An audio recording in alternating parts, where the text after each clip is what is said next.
Bismillahirrahmanirrahim. Assalamualaikum warahmatullahi wabarakatuh.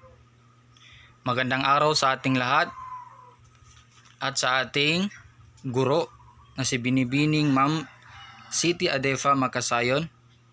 Ako nga po pala si Norsid K. Sampigat mula sa Bais 2A, ang ikalawang mag-uulat mula sa ika-6 na pangkat.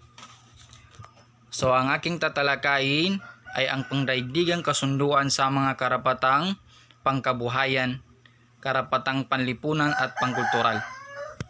So, bakit ginawa ang kasunduang ito? Ang kasunduang ito ay nabuo upang bigyang proteksyon ang mga individual o pangkat sa iba't ibang panig ng mundo.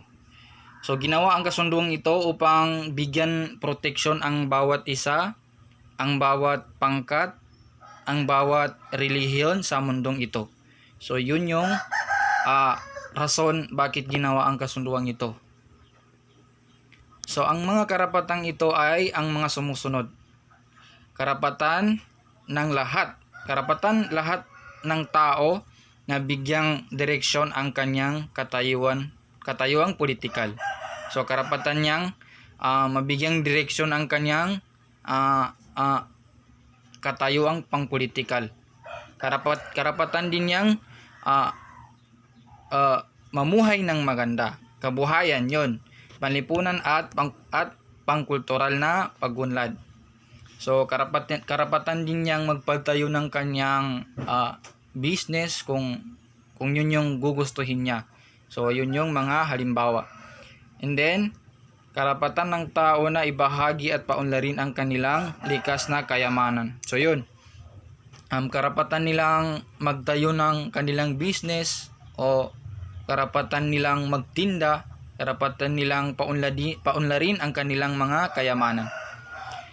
So karapatan ng bawat isa na maghanap buhay, magkaroon ng makatao at makatarungang kondisyon sa trabaho.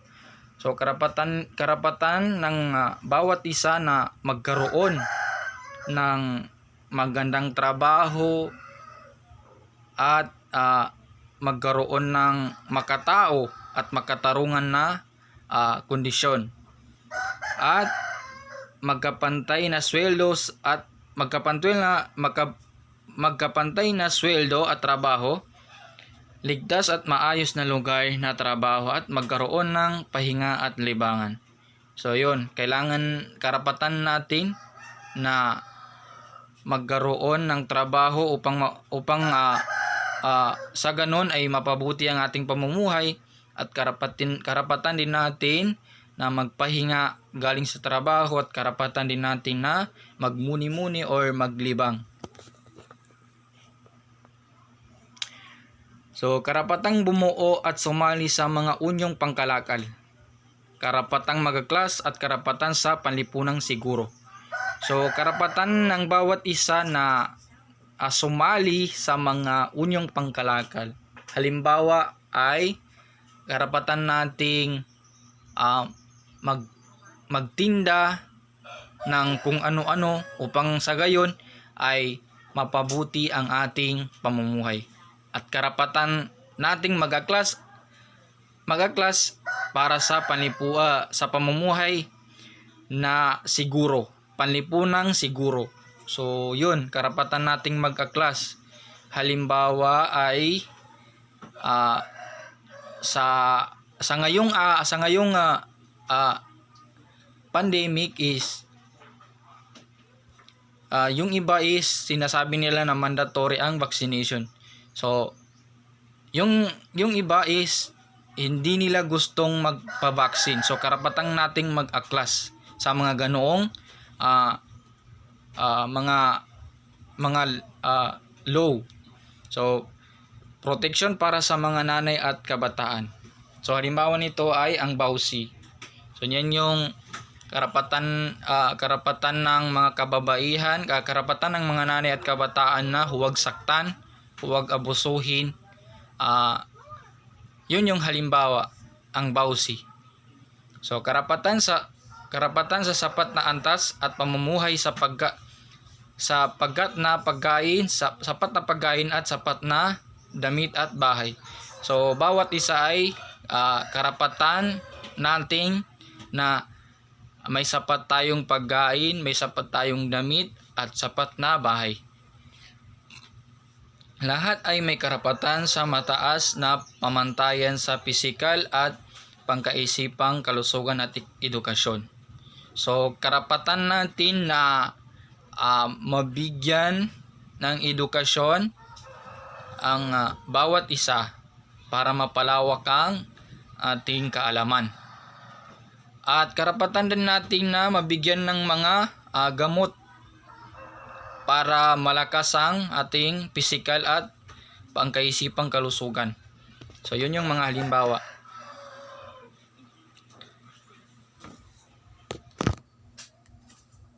So ang mga bansa na pumirma sa kasunduan ay dapat maglaan ng libreng edukasyon sa primarya at pagsikapang libre ang edukasyon sa sekundarya. Pantay din ang pagkakataon sa lahat ng makapag-aral sa tersyarya. Ang mga magulang at legal na tagapag-alaga ay malayang makakapili ng mga paaralan upang mabigyan proteksyon ang kanilang edukasyon, pangrelihiyon at moral. Lahat ay may karapatang makibahagi sa buhay kultural ng pamayanan at magtamasa ng nadiskubring siyensya. Dapat may mga hakbang na nagawa upang mapanatili at mapaunlad at mapalawak ang kultural at agham. Ang kalayaan sa pananaliksik at paglilikha ay dapat irespeto at lahat ay may karapatang magtamasa ng benepisyo sa sariling pananaliksik at paglikha. Ang mga karapatang ito ay pinakamahirap matugunan sapagkat maraming mga bansa ang mahirap at kapos ang kanilang budget upang bigyan ng serbisyo ang mga mamamayan.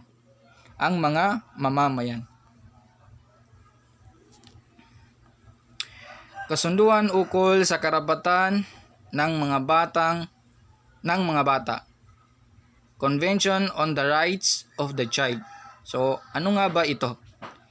So, ito ay isang pandaigdigang kasunduan ng mga bansa upang mabigyan proteksyon ang mga batang may 18 taong gulang pababa sa anumang bansa sa daigdig. So, ito yung 18 below. So, ito ay isang pandaigdigang kasunduan upang maproteksyonan yung mga batang nasa edad na 8 taong gulang. So, yun.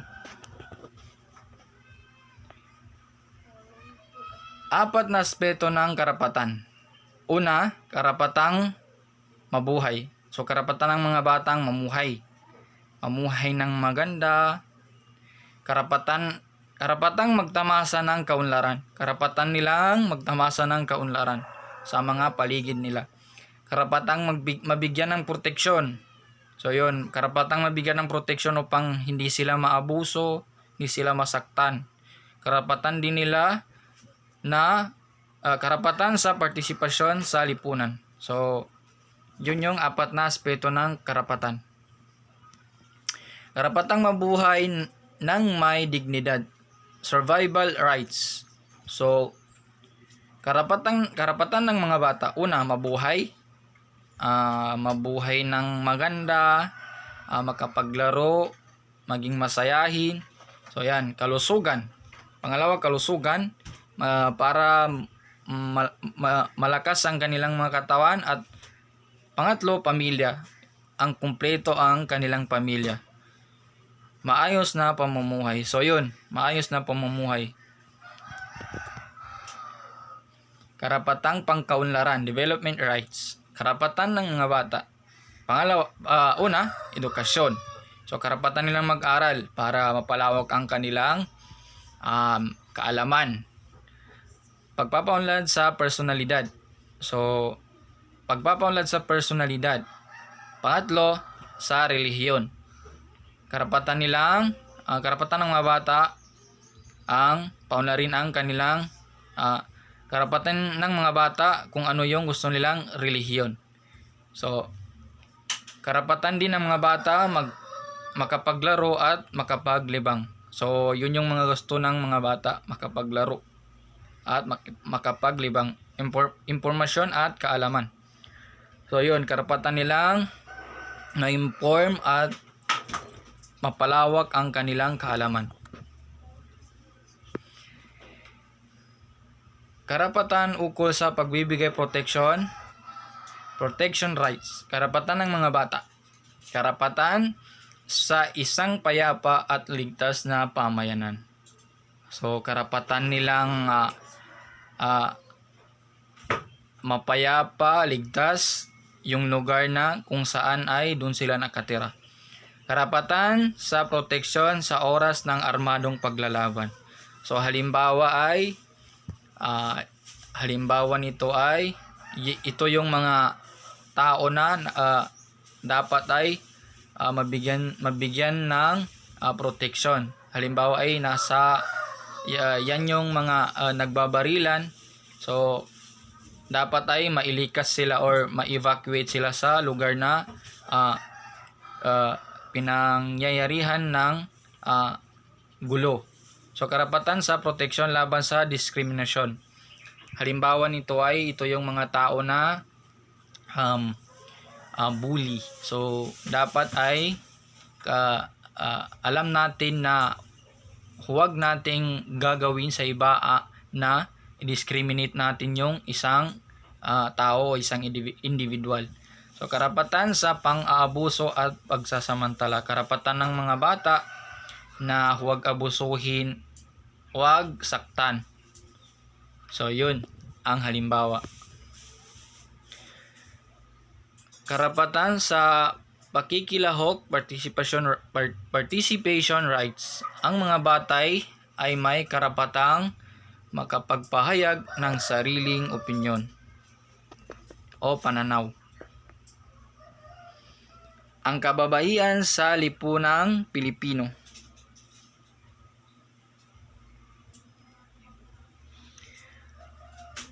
Maraming katangian ang kalalakihan na halos pareho din sa mga babae tulad ng pagiging agresibo, matalino, mapagbigay, masipag, malambing at iba pa. May mga gawain naman ang mga lalaki na kaya rin ng mga babae tulad ng maging abogado, mekaniko o inhinyero at iba pa. So yan, katangian ng mga babae ang may mga katangian din ang mga babae na katulad sa mga lalaki. So, yan yung example ng katangian ng mga babae na nakahawig sa katangian ng mga lalaki. Agresibo, matalino, mapagbigay, masipag, malambing at iba pa. So, may mga gawain naman ng mga lalaki na kaya rin ng mga babae tulad ng abogado, doktor, mekaniko, kaminero, inhinyero at iba pa. Tungkulin ng lalaki at babae batay sa biological at katangian. So yan, maraming mga katangian ang mga kababaihan na halos pareho din sa mga babae. So sa mahabang panahon, tiningnan ng mga ang mga tungkulin ng mga babae at lalaki batay sa biological na katangian ng ating lipunan. Ang mga babae ay nanganganak kaya't pangunahing sa naging tungkulin niya ay ang mag-alaga ng bata at magampanan ang mga gawaing bahay. Dahil sa ang lalaki ay hindi nanganganak naging tungkulin niya ang maghanap buhay sa labas ng tahanan. So maskulado ang lalaki, kaya't ang mga mabibigat na gawain ay niatang sa kanya. Samantala tiningnan ang mga babae na may maliit na at malambot na pangangatawan, kaya't pananahi, panunulsi, pagluluto at iba pa ang pambahay at iba pa pangbahay na gawain ang iniatang sa kanya. Dahil nagkaroon ng pagkakaiba ang tungkulin ng babae at ang isang lalaki. Ang babae sa loob ng bahay at ang mga lalaki ay sa labas. So yan.